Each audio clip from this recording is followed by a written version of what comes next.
Grupos en una organización. Un grupo es aquel cuando dos o más individuos que interactúan entre sí son independientes y se reúnen para lograr objetivos particulares. Los grupos se clasifican en formales e informales. Los grupos formales son aquellos que se definen por la estructura de la organización, es decir, tienen determinadas tareas asignadas en su trabajo. Este tipo de grupo, los individuos dirigen todas sus acciones hacia el cumplimiento de los objetivos de la organización. Un ejemplo de este grupo serían los miembros de la tripulación de un avión. Por otro lado, los grupos informales son aquellos que la organización no los define, pues estos surgen de manera natural en la organización y se forman debido a las necesidades de contacto social del entorno. Por ejemplo, 3 empleados de una empresa que pertenecen a un departamento distinto, pero tienen el mismo horario de comida y forman un grupo. Sin importar el tipo de grupo que sea, cada uno determina en mucha parte el comportamiento y desempeño de los individuos. Etapas del desarrollo de los grupos. Por lo general, la mayoría de los grupos pasan por una serie de etapas que se denomina modelo de las 5 etapas del desarrollo de los grupos, la cual indica, según estudios, que si no se hace en un determinado tiempo, el seguimiento de las etapas es totalmente diferente. Este modelo de 5 etapas consta de las siguientes: formación, conflicto, normalización, desempeño y terminación. La formación se caracteriza por una gran cantidad de incertidumbre sobre el propósito, estructura y liderazgo del grupo. Sus miembros determinan qué tipos de comportamientos son aceptables y termina esta etapa cuando los miembros se sienten como parte de un grupo. La segunda etapa es la de conflicto, donde se acepta la existencia del mismo, pero hay una resistencia debido a la individualidad. Además, también se crea el conflicto sobre quién controlará el grupo. Esto sucede hasta que se crea la jerarquía del liderazgo. La tercera etapa, que es normalización, desarrolla relaciones cercanas y cohesión dentro del grupo. Aquí el sentido de identidad aumenta y la etapa termina cuando las expectativas se unifican, es decir, que todas van hacia un mismo rumbo dentro de la organización. La siguiente etapa es desempeño, donde se acepta por completo la estructura y los miembros se entienden y se conocen el uno al otro, haciendo que las tareas sean más eficientes. Cuando el trabajo es permanente, la etapa anterior es la última, pero cuando se trata de un trabajo temporal donde ya se cumplió con la labor que se debía, existe la etapa de terminación. Aquí el grupo se enfoca de manera individual en su trabajo para poder terminarlo y ya no se ve como un objetivo en conjunto, sino que vuelve la individualidad separando cada vez más al grupo. Estructura de los grupos. La estructura del grupo es el resultado de aquello que surge una vez que la evidencia quedó clara. Así, la estructura prueba la existencia del grupo. Está formada por los roles, el estatus y las normas, donde cada uno ejerce una influencia sobre la conducta de sus miembros. La base de estos es la comunicación que se tiene entre los individuos. El estatus nos habla de posición, así como derechos y deberes que se ponen en práctica en el grupo. En otras palabras, es el valor del individuo y el cómo lo perciben personas externas. Los diferentes tipos de estatus son: estatus adscrito. Resulta de factores sociales anteriores como la raza, género, edad o clase. Estatus adquirido. Es lo que se le asigna a un individuo basándose en sus méritos, éxitos y motivaciones, por ejemplo, científico, músico, padre, etc. Estatus objetivo. Asignado por la sociedad en base a la cultura, por ejemplo, riqueza, ocupación, etc. Estatus subjetivo es aquel que el propio individuo cree poseer y no de que alguien se lo haya asignado. En un organigrama se pueden observar los estatus, funciones y roles que tiene la persona. Ahora, hablando de roles, son aquellas expectativas compartidas sobre la conducta para ciertas disposiciones. El rol es algo que tiene que ser aprendido. En otras palabras, es el papel que desempeñan los integrantes, y esto implica un proceso cognitivo de comprensión. Algunos de los roles son: rol de líder.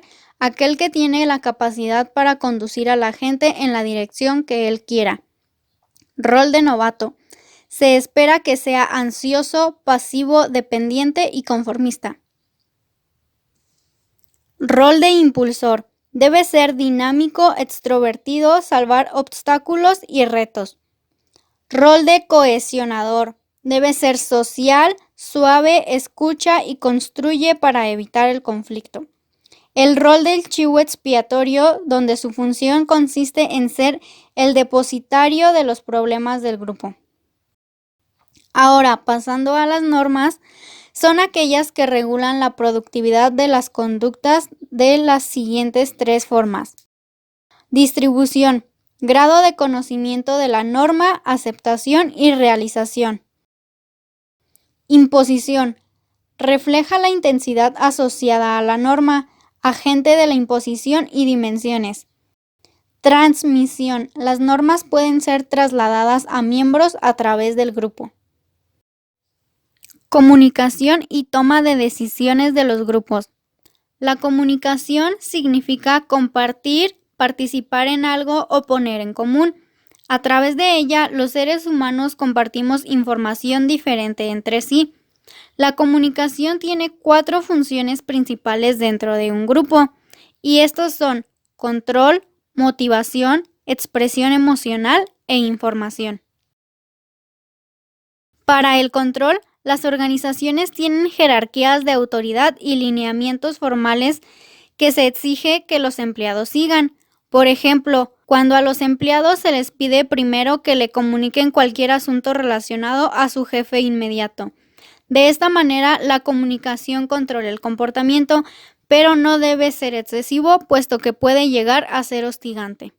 La comunicación impulsa también la motivación porque aclara a los empleados qué se hace, qué también se hace y lo que puede hacerse para mejorar el desempeño si este fuera insatisfactorio. De esta manera se enriquece cada vez más la comunicación. La comunicación dentro del grupo es fundamental porque por medio de ella los miembros expresan sus frustraciones y sentimientos de satisfacción. Por este motivo nos brinda expresión emocional para satisfacer las necesidades sociales. La última función de la comunicación es la toma de decisiones, puesto que proporciona la información necesaria para que los miembros decidan qué hacer en un caso. De todas estas funciones, ninguna es más importante que la otra, pero nos enfocaremos un poco más en la última. La toma de decisiones es básicamente elegir entre las opciones disponibles para resolver diferentes situaciones. En esta función, lo más importante es la elección de un camino a seguir, puesto que no debe tomarse a la ligera. Entonces es necesario conocer, comprender, analizar un problema y después poder darle solución. Es muy importante este paso porque se puede determinar el éxito de la empresa u organización. Los tipos de decisión más comunes que se abarcan en este paso son decisiones estratégicas o de planificación, que son aquellas que pueden ser tomadas únicamente por los altos puestos en una pirámide jerárquica.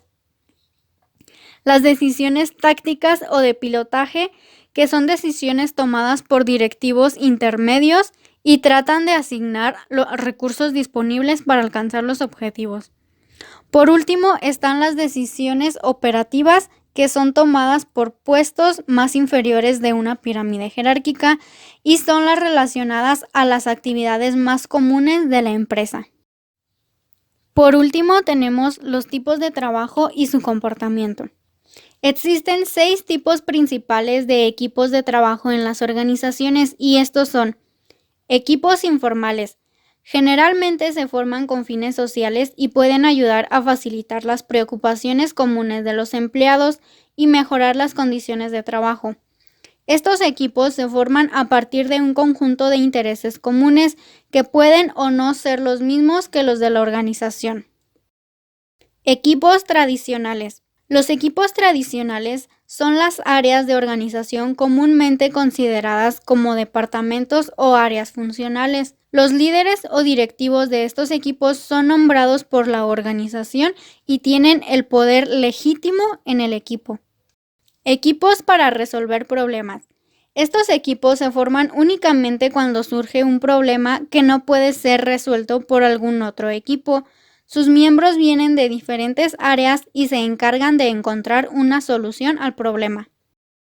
Equipos de liderazgo. Generalmente se componen de un manager que se reúne para abarcar los límites entre las diferentes funciones de organización. Equipos autodirigidos. A estos equipos se les da la autonomía para decidir cómo se hará un trabajo, es decir, que reciben la meta organizada y ellos determinan cómo lograr esa meta. A estos equipos se les permite comúnmente elegir a los nuevos miembros del equipo. Por último, están los equipos virtuales. Estos equipos funcionan gracias a la tecnología de hoy en día, pues los software colaborativos y los sistemas de conferencias permiten que se puedan hacer reuniones aún a larga distancia. Pero esto tiene sus desventajas y todo es en base a la tecnología. Cada miembro de un equipo virtual es responsable de sus tareas y del equipo en general.